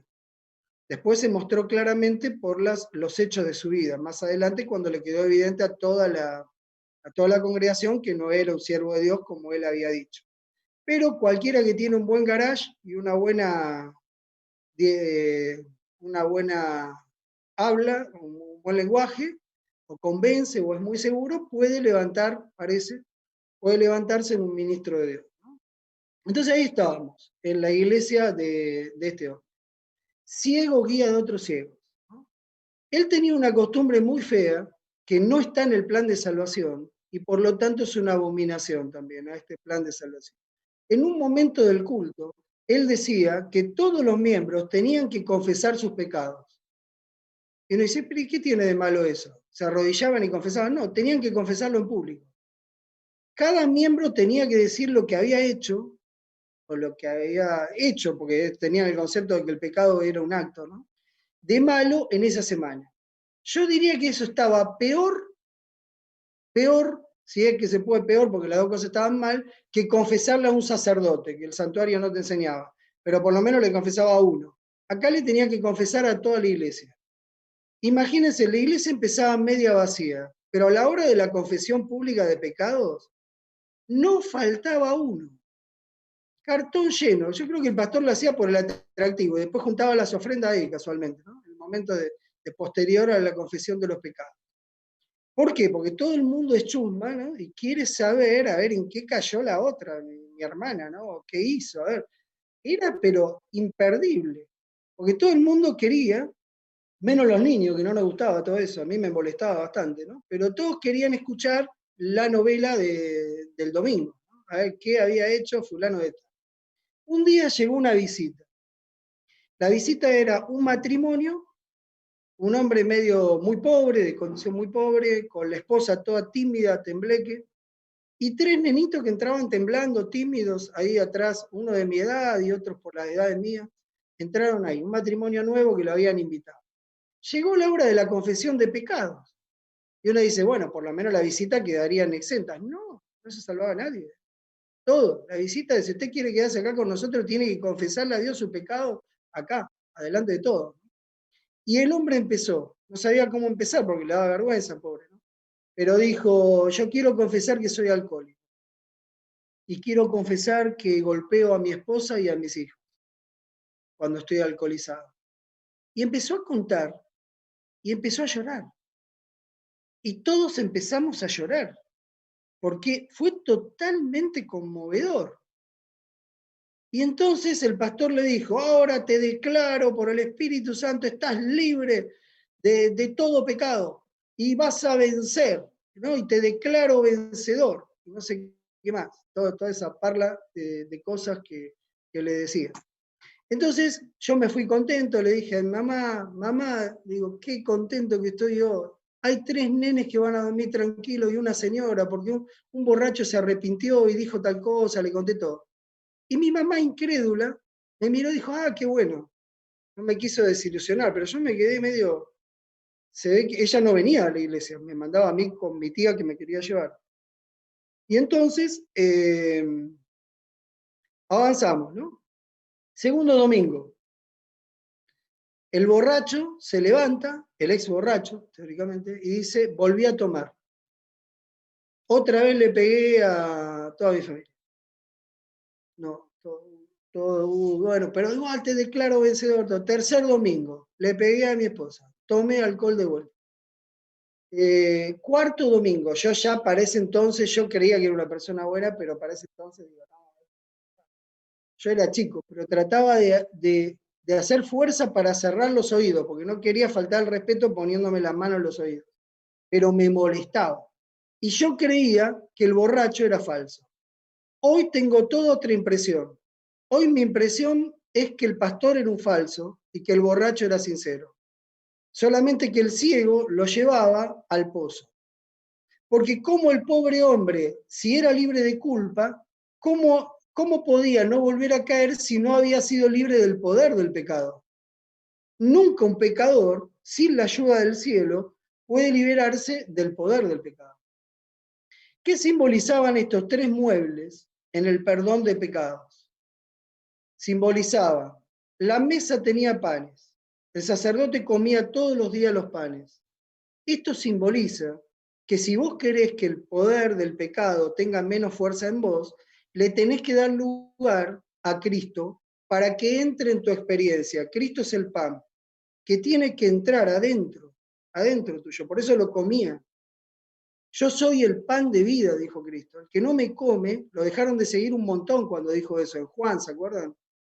6. Y dice, el que no me come, no puede ser salvo. ¿No? Terrible las declaraciones. Era el pan del santuario, lo dijo él. ¿Cómo lo como a Cristo? ¿En qué envase viene el pan ese? Viene en la Biblia, porque la Biblia da testimonio de Cristo. Si yo no estudio todos los días la Biblia, ¿cómo voy a pretender esa Biblia que reveló el Espíritu Santo, porque es el que inspiró a los profetas, ¿no? Los santos hombres de Dios hablaron siendo inspirados por el Espíritu Santo. Si no le doy lugar a que el libro que inspiró el Espíritu Santo actúe en mí, me presente a Cristo, para que Cristo sea mi amigo, mi experiencia, el pecado va a tener siempre poder en mí. Por eso yo necesito conectarme cada mañana con Cristo. Si yo no tengo cargado mi tanque del amor de Cristo cada mañana en un encuentro tan personal como si habláramos con Cristo en el culto personal de la mañana, yo no tengo amor para brindar a mi prójimo para nada a lo largo de todo el día. Y mi auto sin nafta no avanza, como me pasó esta semana. Luis me sacó un problema, me dijo, seguro que no tiene nafta el auto. Tal cual, no aceleraba, aprendía pero no aceleraba, había tomado aire, no sé, no aceleraba, no tenía más combustible. Ese era todo el problema del auto. Y no iba ni para atrás ni para adelante. Entonces, ahí está, ¿no? El estudio de la Biblia diario. Dios me habla por su palabra, me habla tan real como si escuchara su palabra. Así lo conozco, así lo amo. Así el poder del pecado es menos en mí. Altar del incienso. Venía el sacerdote, prendía el fuego, el humo pegaba en el incienso, ¿no? Y subía la nube, riquísima, de olor precioso, de grato perfume. ¿Qué simboliza? La oración. Cuando yo oro en el nombre de Cristo, que es el incienso, mi oración sube agradable delante de Dios. No asfixia mi oración. No es humo contaminante, es perfume que sube. Y la Biblia dice, oren sin cesar. La oración es sin cesar en mi mente, con momentos específicos de oración más formal en mi vida, como hacía Daniel. Pero todo momento, orar sin cesar, quiere decir llevar a Cristo en la mente y orar continuamente. Entonces, ¿qué es la oración? Es mi manera de hablarle a Dios. La Biblia es la manera de Dios de hablarme a mí, me habla, y yo le hablo. Y como los dos nos hablamos, nos hacemos amigos. ¿Cómo puede haber una relación de amistad, o si es una pareja de matrimonio, noviazgo, de dos personas que nunca hablaron, que se atraen desde lejos? ¿Cómo puede haber? No puede haber. Una verdadera relación necesita conocernos, necesita que hablemos, haya una retroalimentación y formemos una relación. La relación es la fe. Entonces acá se va formando una relación de fe. Yo cada vez escucho con más deleite a Dios y cada vez el pecado tiene menos poder y yo le cuento mis luchas y Él me da fuerzas para vencer. Cuando yo estudio la Biblia y oro y voy creciendo en mi relación con Dios, mejora mi testimonio personal, representado en el candelabro. El candelabro era una luz que iluminaba. Jesús dijo, ustedes son la luz del mundo. La luz tiene que ponerse en alto para que ilumine. Mi testimonio habla más fuerte que lo que yo digo. Mi testimonio personal de vida, de transformación. Todavía no estoy del todo transformado. Dios me va transformando. Pero esa transformación, si no se detiene, es un testimonio vivo para que otros quieran venir a experimentar esto, todo esto de vuelta. Porque dicen, mira el cambio de esta persona, vale la pena el plan de salvación. Va mejor. ¿No? El candelero, Apocalipsis 1:20, el candelabro, representaba a la iglesia. Y déjenme decirle que la iglesia no es un edificio, como nosotros creemos, sino que son las personas que la componen. Por eso yo digo que el candelabro, lo dice la Biblia, es la persona, el cristiano, que tiene que dar luz. Y Jesús lo confirmó en el Sermón del Monte. Ustedes son la luz. Una luz se pone arriba. Cuando yo tengo buen testimonio, la predicación del Evangelio avanza. El testimonio no es para hacer obras, méritos delante del cielo, es para la salvación de los demás. Porque cuando alguien ve que yo cambio, eso está bueno. Si yo voy a invitar a mi vecino a un curso de matrimonio, voy con mi papelito, ¿no? Vecino, todo bueno, yo no. Mire, va a venir una pareja que va a un curso de matrimonio muy bueno, su matrimonio puede ser feliz después de esto. Le recomiendo, yo escuché a estos predicadores, es muy bueno. Y el vecino se va para adentro con el papel y dice, ya, sí, vecino, voy a ir, tranquilo, ¿no? Pero el vecino escuchó, supongamos, que en la pared medianera entre el vecino y yo suenan todos los platos que nos tiramos con mi esposa. No gritamos, no decimos de todo. Entonces yo voy a decirle que escuché ese seminario, que es muy bueno y que lo quiero invitar, y el vecino se va a reír con la esposa. Va a decir, mira lo que me dio el vecino. ¿Quién? ¿El de al lado? Le va a decir la esposa. Sí, el de al lado. Se van a matar de risa. Dice que mi matrimonio puede cambiar, dice, y el de él no. Se ve que no pasó nada. El testimonio de él es malo para apoyar al Evangelio. Si él se tiraba a los platos, puede ser que se tiraba a los platos, porque somos todos humanos y todos tenemos de todo tipo de caídas, como ese borracho que yo conté recién. Pero ahora vieron que hace rato que no suena un plato en la pared, y vieron que fue encontrando el camino, y yo le llevo el papel, dice, ¿viste lo que comentábamos antes, que el vecino parece haber cambiado? Me trajo una invitación, ¿no será que tiene el secreto y nos puede servir a nosotros, que no nos llevamos muy bien también? Va a decir el vecino. Y entonces va a venir con todo el gozo. Porque yo soy un testimonio vivo, soy un candelabro que da la luz de Cristo. Y no es mérito mío, porque el mérito que la luz esté prendida era del aceite que había en las copas de arriba. Y el aceite simboliza otra vez al Espíritu Santo. Si alguno todavía no se da cuenta por qué está siendo tan atacado el Espíritu Santo y tan puesto en duda en esta época, es porque es un actor clave en este plan de salvación. Jesús dijo, les conviene que yo me vaya, les conviene que esté Él para apoyar todo este proceso. Yo vengo nada más a hacer este sacrificio, que nada más, ¿no? Le saco nada más. Vengo a hacer este enorme sacrificio que da sentido a todo lo demás, si no, no tendría sentido nada, ¿no? Pero el Espíritu va siguiendo la obra de Cristo y empujándonos a esto. Si yo estudio la Biblia todos los días, oro y tengo una excelente relación y un excelente testimonio en Cristo, el poder del pecado va muriendo en mí. Se va desvitalizando el poder del pecado. Esa es la palabra con la que se tendría que traducir Romanos 6, donde muere el cuerpo de pecado. No va muriendo de a poco, ese es el sentido. Lo voy matando de a poco, porque la santificación es una obra de toda la vida. No hay un momento que yo digo, de ahora en adelante no tengo, llegué al tope y ya está, soy terrible, no tengo nada más para mejorar. No, es inalcanzable, ¿sabes lo que nos falta? Terminan nuestras vidas sin haberlo alcanzado. Elena de White es clara, es una obra de toda la vida. Depende de que Dios me encuentre creciendo. Eso es perfección para el hebreo. Nosotros lo entendemos en un sentido griego, queremos que no pecar. No, es crecer, vencer en el nombre de Cristo con el Espíritu Santo. Si yo voy creciendo, soy perfecto.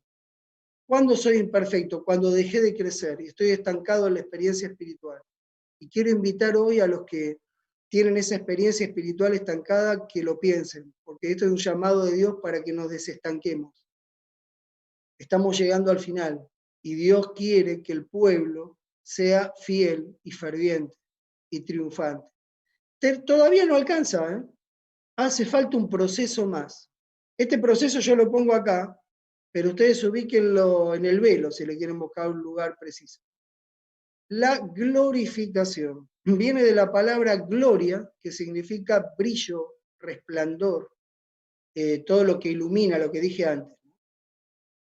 A mí me hace falta todavía, aunque sea libre de culpa y libre del poder, me falta brillo, me falta lo que me cubría antes, el vestido de gloria, de inmortalidad, para que yo pueda pararme delante de un Dios como es nuestro Dios.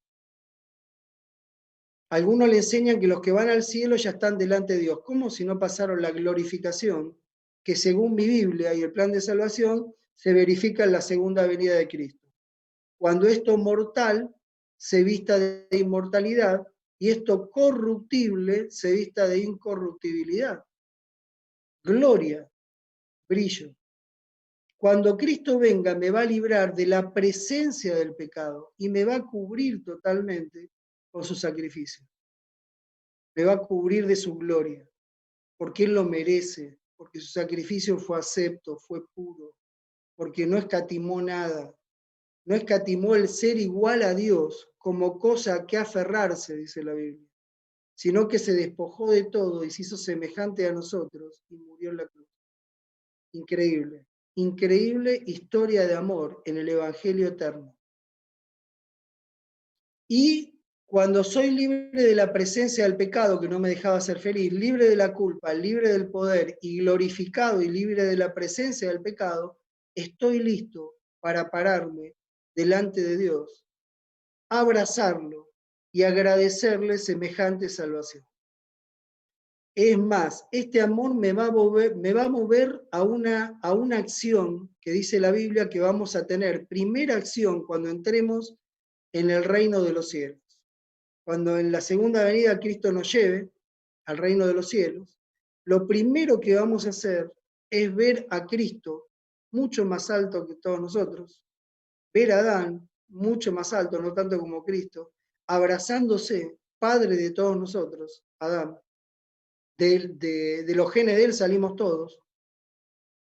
Y cuando veamos eso, todos nosotros también nos vamos a manifestar y vamos a tirar nuestras coronas del trono en derredor, dice el himno. Alrededor de ese trono, como diciendo, esta corona a mí no me pertenece, porque no hice nada, lo hiciste todo vos, yo te di lugar nada más. El autor de la salvación sos vos, y tiramos nuestras coronas a los pies del Salvador. En el trono de los cielos, en la gloria del santuario celestial, en ese lugar santísimo, porque es demasiado santo para la mente nuestra, es santísimo, separadísimo, al que pudimos llegar gracias a quién, al sacrificio del Cordero de Dios, que sustentado por el Espíritu Santo y por la coordinación general del Padre, obraron semejante salvación. Increíble, pero real. Un amor tan grande, escrito con sangre, como decía el lema de la Semana Santa, ¿no? El amor escrito con sangre es el amor más puro que puede haber. No hay nada, no hay mayor amor que este, que uno dé su vida por los otros, por sus amigos. No hay otro amor más grande. Si vos das la vida por otro, lo amás de todo corazón, no hay expresión máxima, no podés dar nada más, diste todo si diste la vida. Y el Señor lo dio todo. Ahora yo termino con esta reflexión. Después vamos a ver, los pecados quedaban todos acá, todos. Esto era como un gran container de pecados. Ahora había que purificarlo, lo vemos la vez que viene, ¿no? ¿Cómo? Pero el servicio diario está explicado, ¿no? Ahora, yo hago la siguiente reflexión. Voy a terminar como empecé. Somos la única iglesia, este remanente, este pueblo, que conoce este plan de salvación, porque somos los únicos que fuimos a estudiar el santuario. A los demás les enseñaron que el Antiguo Testamento no servía para nada, y que el santuario era una cosa de los judíos para sacrificar animalitos, y que todo quedó abolido cuando vino Cristo. De paso, la ley todavía no está abolida, está acá en el arca, símbolo del carácter de Dios. Solo si el carácter de Dios fuera abolido, podía quedar abolido. Mateo 5, Sermón del Monte, ni una J, iota, la letra más chica del alfabeto de ese entonces, ni un acento, ni una tilde de la ley pasará hasta que todo sea cumplido, ¿no? Nada pasará. Y el que enseñe que uno de los mandamientos fue abolido es muy pequeño como para entrar en el reino de los cielos. Porque Dios es misericordioso, no flexible. Es misericordioso. Y está lleno de justicia. Y en la cruz en esta cruz, permitió que la justicia y el amor se encontraran, como dicen los salmos, y se besaran. En la cruz se besaron la justicia y la misericordia, su poder y su amor. Se besaron, porque ninguna de las dos cosas fue dejada de lado. La acusación del enemigo es: Dios no puede ser justicia y amor a la vez, y misericordia. No puede ser. O es misericordioso o es justo. No. La cruz mostró que Dios es misericordioso y a la vez 100% justo. Ese es el Dios en el que creemos. Este es el evangelio eterno que el remanente le predica a todas las naciones. Es todo el plan de salvación, todo. Vos no le podés explicar santificación al que no entró en la justificación. Entonces, cuando vos le enseñás a alguien la Biblia por primera vez, le enseñás estas cosas, arrepentimiento, confesión, bautismo, le estás enseñando el evangelio eterno. Tanto como en la otra etapa le estás enseñando el evangelio eterno. Tanto como cuando le enseñás la glorificación, ¿cómo va a ser? Le enseñás el evangelio eterno. Ahora, ¿qué te produce que nosotros solo lo tengamos? Porque acá hay dos actitudes. La primera actitud sería la comparable a aquel fariseo que oraba al lado del cobrador de impuestos, del publicano, y decía: gracias porque no soy como estos otros, como este pobre publicano que está acá al lado. Gracias que soy adventista y tengo la verdad. No soy como estas miserables religiones que están al lado mío, que no entienden nada, no entienden el camino de salvación. Podía ser, ¿no?, una actitud, pero fíjense que este no regresó a su casa justificado. Pero el publicano decía: miserable de mí, ¿quién me librará de este cuerpo de muerte?, diría Pablo. Pablo parece ese miserable, ¿no? Soy un miserable, ¿no? ¿Cómo vio su pecado? Lo vio en el santuario. Si era el plan de salvación, el lugar donde estaba explicado, lo vio en las Escrituras. Se vio miserable. Me parece que esa debe ser nuestra actitud. Y lo que debemos sentir, a partir de sentirnos miserables, pero con semejante mensaje en la mano, es la responsabilidad de predicar el Evangelio eterno. Pues nosotros somos adventistas, algunos son adventistas de la misa de las 12, no sé, de ir los sábados, juntarse con los amigos repiola que tiene la iglesia adventista, que son mejores personas que los otros, ¿no? Todo, entonces se juntan, qué felices que estamos, todos. Creemos que bueno, estamos haciendo lo que podemos, en la semana no podemos porque estamos trabajando. ¿Cómo? En tu trabajo vos ejercés tu ministerio delante de Cristo y vos sos el remanente que predica a los 3 ángeles. Cuando vos le predicás a cualquiera el evangelio, vos tenés la responsabilidad de predicarle a tus parientes, a tus amigos, a cualquiera que se te cruce por la calle y el Espíritu te puso adelante, como hacía Jesús. La mujer samaritana, el que venga, sin conocerlo. Tu responsabilidad es tener la mente guiada por el Espíritu para que te dé el tacto de cómo entrarle a cada uno, como hacía Cristo, para predicarle el evangelio eterno. Y lo tenemos que hacer con mucha prontitud y mucha responsabilidad porque no hay mucho tiempo. Nosotros somos el cuerpo de Cristo, termino con esta idea. Somos el cuerpo de Cristo. El cuerpo es muy necesario, porque si yo viviera dentro mío, como decía antes, y no tenemos un cuerpo para comunicarnos con todo, con los 5 sentidos, y para caminar, y para hacer cosas, estamos perdidos.